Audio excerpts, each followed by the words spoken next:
A month ago I turned 18, and I decided that it was time to fly out of the parental nest. I had been saving up money to rent an apartment since I was 16, so all I had to do was find a suitable place to live. My choice fell on an ordinary sleeping area, which was full in our city. One of its significant advantages was the walking accessibility of my university, only 10 minutes by yards. The price of the apartment was quite satisfactory to me, and so the owner and I agreed to meet on Friday, right after the couples. I arrived at 2 o'clock in the afternoon to inspect the future den. The building itself did not stand out from the rest, an ordinary Khrushchev. But when I entered the entrance, I was pleasantly surprised. There were well-groomed flowers on the windowsills, the walls were not painted by teenagers, and in general it was very clean and well-groomed inside. The apartment I chose was on the 4th floor. It fully corresponded to the photos on the website: one room with a large bed and a comfortable workplace, a compact kitchen, and a newly renovated bathroom. The hostess and I immediately signed all the necessary documents for the lease. I received the keys, and we said goodbye. And so my new independent life began. For the rest of the day and Saturday, I moved all my things and bought groceries for the week. Sunday flew by unnoticed.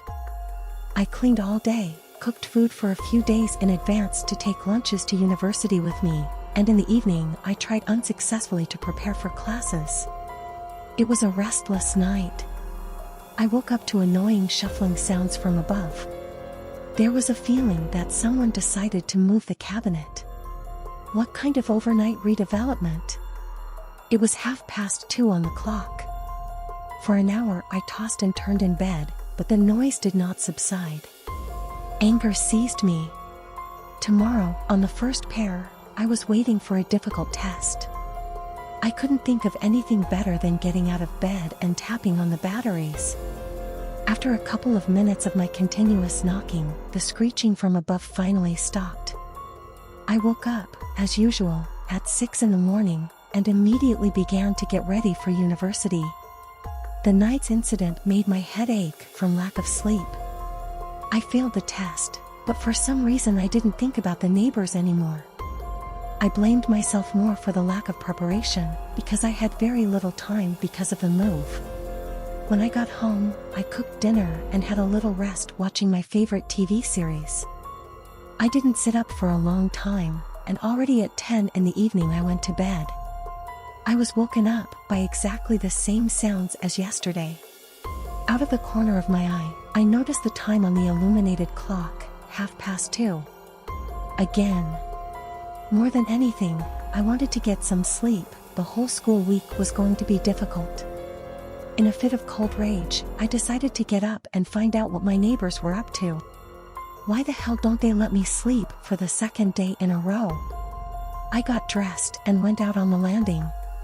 With confident, firm steps, he went up to the floor above and began knocking loudly on the door. No one opened it. The rusty handle was covered in dust. The wooden door with the peeling brown paint didn't look very strong. If I hit it with my foot, it would fly out altogether. I froze listening.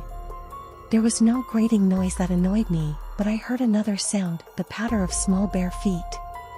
Someone was running from one part of the apartment to another.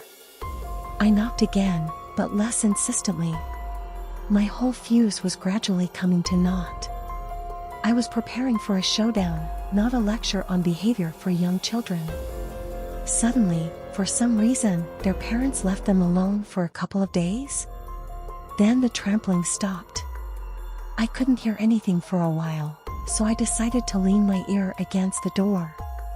And at that moment, a blow came from the other side, which would have been able to knock the flimsy door off its hinges, but for some reason it remained in place. But I, frightened, fell on my back. When I got up, I heard the unnatural hollow laughter of an adult. Frightened, I quickly returned to my apartment and closed the door with all the locks. I couldn't sleep anymore. I had the feeling that I was faced with something inexplicably terrible. In the morning, I wrote to the headman and said that I was ill.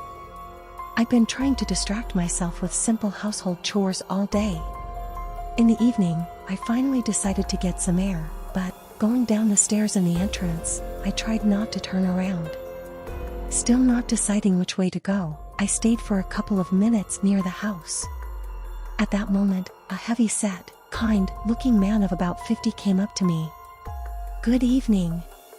I saw you with your things the other day. Do you now live on the 4th floor?" "Hello." "Yes," I answered uncertainly, not knowing what other surprises await me. "I'm Henry, your downstairs neighbor." I didn't have time to get acquainted right away. "There's so much work in the auto repair shop that I forget about food," he said with a sad smile. Surprisingly, talking to a stranger restored my mental balance. Henry turned out to be a pleasant companion. His workshop was next door, and after a long day at work, he seemed to be looking for live communication too.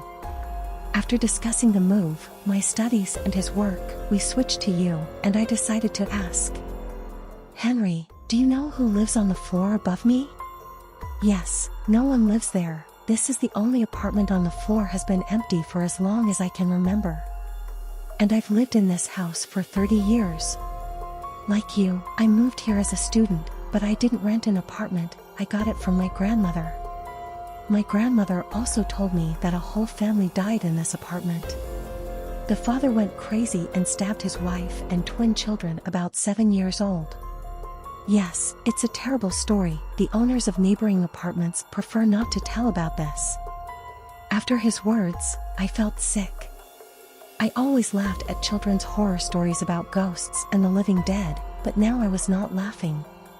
I quickly said goodbye to my neighbor, who was surprised by my reaction, and returned to my apartment.